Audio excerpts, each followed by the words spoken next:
Today, a representative from the Japanese electronics company Sony told SecurityWeek.com that it is investigating the situation concerning the claim that their systems have been hacked. But was yesterday's announcement that Sony was hacked by an up-and-comer to the ransomware scene, known as Ransomed.vc, the real deal or simply a hoax? Today on Decipher, we are going to take a look at the group, some other claims that they have made, and go over the alleged proof of hack data that they have provided. As reported yesterday, RansomedVC, whose account was recently suspended from X, formerly known as Twitter, is a new ransomware and ransom-as-a-service group. They are a cyber criminal organization specializing in data exfiltration. They infiltrate networks, steal sensitive data, and threaten to publish or sell it unless a ransom is paid. They may also sell the data outright on the dark web, where other hackers or anyone with malicious intent can purchase it.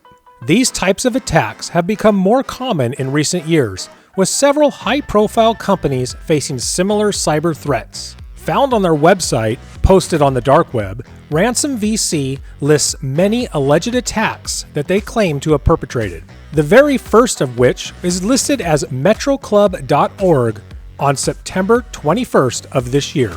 At the time of this recording, there are approximately 39 different companies and organizations that the group has claimed to have data from.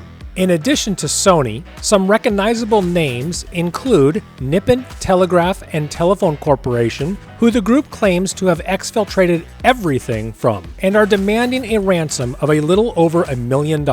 Also notable, State Farm, ING Brokers, TransUnion, Hawaii Health Systems, and Power Sports Marketing. For the most part, there is not much to support that any of these claims have merit. Most of them are simply a link to archive.org where a snapshot of the company's defaced website is shown. While a website defacement likely indicates that the group was able to perpetrate some sort of successful attack, the defacement alone is not proof that anything has been accessed or taken. Typically, to prove that you have an organization's data, you would present a sampling of some of the real data.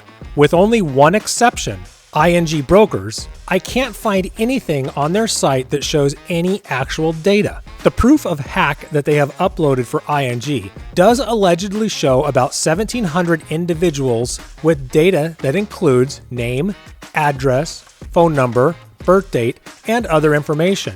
Another thing I note about the ING data is that of all the files I sampled, the individuals were all born between 1927 and 1946. It begs the question as to why are all of these users in their 80s to nearly 100 years old. The only other company that the group has posted any sort of actual proof of hack data is the alleged Sony breach just yesterday. Now, let's take a look at the Sony data. First, we have the file tree, which allegedly lists the files that they have taken. Looking over the file, which lists out approximately 5,768 lines of data, we find a lot of images, Java, HTML, XML, Python scripts, Excel documents, and some PowerPoint, among other files. To me, this file tree just looks like some sort of development or testing box. There is a lot of references to files named PC failed _ a date stamp _ some unique number. Here's an example. You can see that the application looks as though it is being tested for a Windows in this example.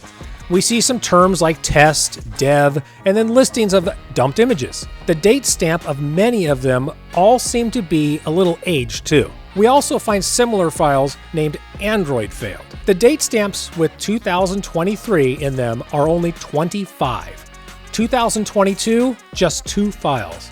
And for 2021, there's about 917. There are no files older than 2021 with a date stamp in the file name that I observed. Looking at the other items is a compressed file that contains some screenshots and a PowerPoint presentation along with some Java files. The first screenshot is of M2 Live Dashboard, which is Sony's software-based switching system deployed in the cloud. Again, like the file tree file, we see words again like test. The next screenshot is one of the image files we mentioned.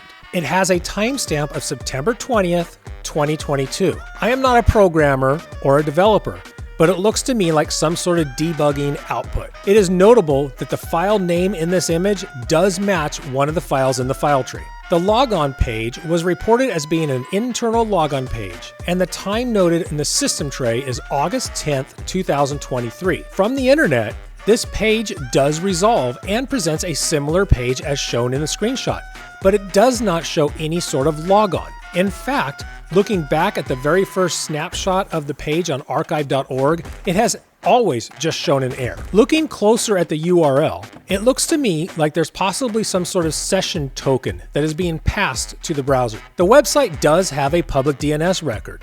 It does not seem logical to me to have a public DNS record for an internal resource. Translating the page, it says sign in, access multiple Sony Group services with one account, learn more, continue, and create an account. Another note on this screenshot, in the upper right corner we see Jenkins_agent.bat is running from a command window. From what I have found, Jenkins is a tool used in software development to build, test, and deploy software. And finally, we have the PowerPoint file, which translated is named Automatic Test Bench Configuration.pptx. The slideshow is tagged as being confidential in the lower right-hand corner and is dated from 2017. The wording is in Japanese and the title is translated to Automated Test Bench Configuration. Further into the document, which I have sanitized, lists numerous of what appears to me as internal servers and system information along with URLs, ports, IP address information. There is also system specifications, brand, make, model of hardware, and a number of usernames and passwords. The Java files all appear to be supporting files for some Java-based application.